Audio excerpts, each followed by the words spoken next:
First, let me congratulate for your third time as a General Secretary and wish you the very best for your efforts to develop an alternative to the Saffron Brigade. Thank you. Thank you. Congratulations, and this is the program to what we call as TMJ Dialogue of the Malabar Journal. So it's a dialogue. Okay. So we will start off with a very, very simple question. I mean, you have rightly identified Hindutva is posing the biggest threat. And one of the major contradictions which is emerging in this Indian polity now is the center-state relationship, that is federalism. So how you plan to address this issue? Yeah, first of all, we all have to understand that the Hindutva project is what? It is a project to convert the secular democratic republic into a rabidly intolerant, fascistic nation which they call the Hindutva Rashtra. Now that requires a unitary state structure.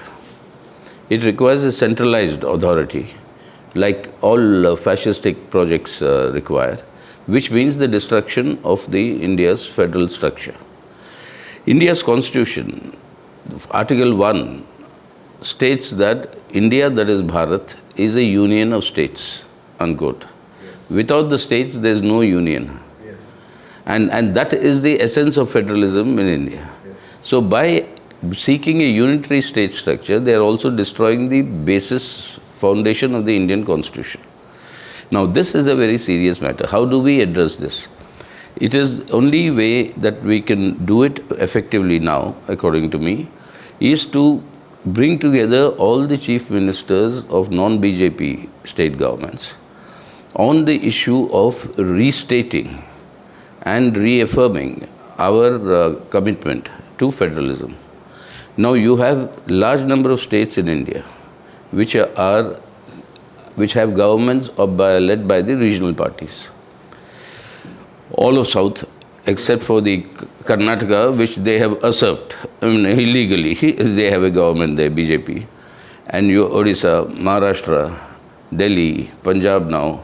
So most of these, and Bengal, and most of these state governments led by the regional parties, they need to assert and to make sure that the federal structure is not destroyed. And this issue of the financials, state financials is a very important thing because most of the taxes are now being taken away by the central government without proper devolution to the state. So that is going to be likely a major problem. It is already is. Your fiscal federalism is already a major issue because at the time of the enactment of the GST, we had warned, I was there in the parliament. Yes. And I had then said that this is essentially the erosion or complete negation of federalism. And you are leaving the states with no other option but to come to the center with a begging bowl. And which is exactly what is now happening. I mean, you're moving towards that. And even the GST compensation, which they promised, that will end this year. And most of them is not being paid their dues also. So that is going to be a serious problem, whereby the states will have to reassert their right to raise resources. I mean, will you demand a rollback of GST in this kind of a situation? Definitely a reconsideration now. Rollback may not be possible in a GST council, the way that it is structured and the sort of a composition it has. But definitely a relook at this entire issue. Absolutely. That can be a kind of a trigger for a kind of a opposition rule to states. Absolutely. And the right for the states to say that we have the right to raise our resources. Constitution permits you. Now GST, etc. circumvents that. First VAT, now GST. So that is something that should be resisted. And especially in a state like Kerala, which is really, really fiscally constrained. Exactly.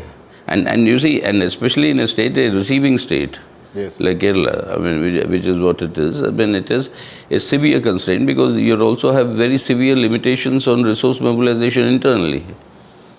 Yes. No, so that is again a concern. Therefore, the problem is not merely the question of fiscal fundamentalism or getting the GST having a relook. It goes back to a fundamental question of how the center and the states work out the financial allocations, which earlier used to be done by the National Development Council under the Planning Commission. Now Modi government has, annulled both of them. So there is no mechanism now, except the chief ministers coming with a begging bowl to the center. Now that is something that is not acceptable. And coming back to the threat of Hindutva, what has happened yesterday in JNU, where we is something. I mean, something. It's a pattern is developing. You are developing some place. In Karnataka it is hijab. Now in JNU hostel it is the non-vegetarian food, and they are beating up the students and with the almost a kind of complicity of the state. Precisely, this is exactly how the fascistic private armies work. You had the black shirts and the brown shirts. What is called the stormtroopers. And this is what they are doing. They've done that in the JNU in the past. Outsiders come armed and attack the students and the teachers and the faculty. And now, but the main point is what? They do not address the basic issues concerning the people. Now, unemployment is at the worst that India has ever known since its independence. And top of unemployment, poverty, hunger, you have this price rise. Every day you have the hikes in petroleum product prices. None of these issues are addressed by them. What are their main issues? Either hijab, or halal, or azan, or non-vegetarian food. I'll tell you what to eat, I'll tell you what to dress, I'll tell you how you should live. Now on this they're polarizing the society. That is something, anybody resisting this is going to be, this is what they demonstrate, saying this will be your fate, like what they did in JNU. But then the resistance in JNU has always continued, but not only JNU, but in the country. I'm sure that this is going to escalate against these governments, and the entire preoccupation, including Prime Minister, is only on issues that sharpen communal polarization. And they have really developed a kind of a well thought out, propaganda machinery or whatever, a rollout kind of a thing, on this thing. How exactly, the counter forces is still very weak, still very weak. To a large extent, that is because of a complicit media. Okay. Now, whether the media, I'm sorry to say you're also part of media, but whether the media has actually come under pressure, is being intimidated, is being threatened, or straightforward bought over. And with the corporate control of the media, this is it, they set the agenda. But then at the ground level, that is the agenda that is not really working. And we've seen during the farmer struggles, what they coined the term called Godi media, saying that, and they said that you don't come around here. But at the ground level, I think that narrative is really not working.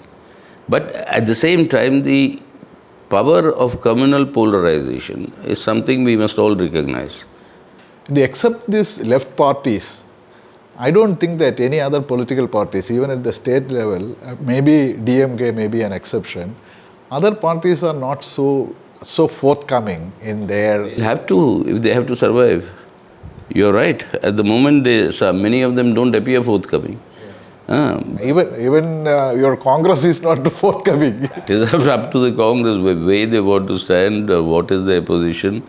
They have to do a lot of internal, rethinking and rehauling, set their house in order. And if they proclaim that they stand for secularism, then they must demonstrate that. We have, and you'll soon see that the youth organizations together, not only our youth, the one that in which we have some presence, like the Democratic Youth Federation of India, but along with that, with all the other secular democratic youth organizations, there will be a nationwide movement asking a simple question to Prime Minister Modi, where is my job? That is the issue. You promised 2 crore jobs every year. 7 years have gone by. 14 crore additional jobs had to be created. That is 140 million. Instead of that, you now have about 180 to 90 million unemployed. And many of them are not even registering in the employment exchanges because they've just dropped out of the labor participation. The labor participation rate is one of the lowest in the country because people have just stopped looking for jobs. They say there are no jobs, so why look for them? So it is a serious problem, and that is going to be taken up not only by the youth organizations, but also by the trade unions. You see, whether it's the Odisha, whether it is Telangana, whether it is Andhra, I mean, we are appealing to these state governments to realize the writing on the wall. It is they who will immediately be the final target and appeasement of these communal forces, hoping that they will not attack their state and leave them alone. That never works. I mean, it never worked, it never works, and that's exactly what they want. That is, you make you complicit and support in the center. In the state, you look after your business, etc. But that doesn't work. And slowly, you're realizing in Telangana, the Telangana Chief Minister himself will slowly now come to the position by saying that you will have to take this Hindutva forces, communal forces on straightforward, directly. And I think Nitish Kumar is also facing the same issue in Bihar. They will. Each one of them will face. And earlier, sooner, they listen to what we say. I know. I remember that, and you must now acknowledge that I will fulfill my promise. I told you by the time of the next party congress, you will see the difference. You will see the change. And that change has come. And I am very happy. It should have come earlier, but whatever is said and done, that it has happened. And the comrade who's come into the Politburo, a 7-time member of the Lok Sabha, a very popular doctor, and comes from the lowest of the Dalit categories. And for somebody like that to have developed into being a doctor and doing it, I mean, that of course is thanks largely to the left-hand government in Bengal, that these opportunities were there for such people to develop. When for the sake of India, India's unity, India's secular democratic order, and the exercise of the guarantees that the Constitution provides for the people's struggles to advance, I am willing to cooperate with anybody who's willing to come. And good, I mean, in the sense that we have, I have relations with everybody, including the Congress leaders. And I'm glad, I mean, when we discuss, etc., I hope everybody will come together on a single platform. And that single platform cannot and will never be a national platform before any election. It's never happened in India. It will be at the state level that we all the forces come together, and we sure, I mean, Tamil Nadu has shown clearly the advantages of such an arrangement. Absolutely, and that is why the cliche, as even my generation thought, unity in diversity, the truth behind that is actually coming in. That the fact remains that sooner or later, India has to realize, and Indians have to realize, that the unity and integrity of this country and its advancement can depend only by strengthening the bonds of commonality that are there between this diversity, rather than impose a uniformity on this diversity. That is the contradiction between the communal forces and the Hindutva forces operating, and the Indian truth, reality. And that is going to burst one day or the other. The sooner it does, better for the country. Thank you.